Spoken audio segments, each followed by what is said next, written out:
Inde. Le gourou Asaram condamné à la paix. Prison à perpétuité pour viol. Homme-dieu de 77 ans à la tête de centaines d'ashrams, ces lieux isolés où les disciples d'une communauté vivent autour de leur maître, hindou en Inde et à l'étranger. Asaram était accusé d'agression sexuelle sur une fille de 16 ans sous prétexte de l'exorciser d'esprits maléfiques. Le gourou se targue de compter des premiers ministres et présidents indiens parmi ses adeptes. Les condamnations de telles personnalités politico-spirituelles sont hautement sensibles dans le pays et font redouter une explosion de violence en Inde, où des millions de personnes les suivent avec dévotion. Aucun trouble n'a été signalé à ce stade, mais les autorités ont placé par précaution plusieurs régions d'Inde en état d'alerte et déployé des milliers de policiers par crainte de troubles des partisans du gourou.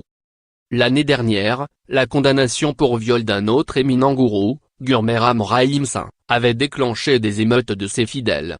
38 personnes y avaient perdu la vie. Lire aussi. En Inde, un puissant gourou condamné à 20 ans de prison pour viol. Surnommé Babuji, Asaram a toujours démenti avoir violé cette adolescente et dénoncé les poursuites comme une conspiration politique. Il prêche à ses disciples de vivre dans le renoncement de leurs désirs sexuels. Les sermons de ce maître de yoga attiraient autrefois des foules immenses. Mais son aura a pâli ces dernières années en raison de son incarcération et des nombreuses poursuites contre lui. Car ce dossier n'est pas le seul dans lequel son nom apparaît. Dans des procédures distinctes, tout en attente de verdict, il est accusé d'un autre viol ainsi que d'être impliqué dans le meurtre de 2 étudiants dans l'un de ses ashrams.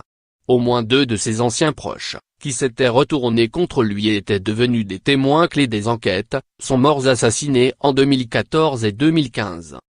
Asaram conserve toujours une importante base de disciples dans l'ouest de l'Inde, surtout au Gujarat, au Rajasthan et en Haryana, et son organisation est valorisée à des centaines de millions de dollars. Lire aussi. Le yoga, opium du peuple d'Inde. Les gourous, souvent des ascètes hindous, font partie depuis des siècles de la vie quotidienne des Indiens, qui estiment que leurs enseignements ouvrent la voie à l'éveil spirituel. Pour leurs détracteurs, certains de ces hommes-dieux modernes ne sont rien d'autre que des charlatans qui se servent de la religion comme moyen d'accéder au pouvoir, à la célébrité et à la richesse.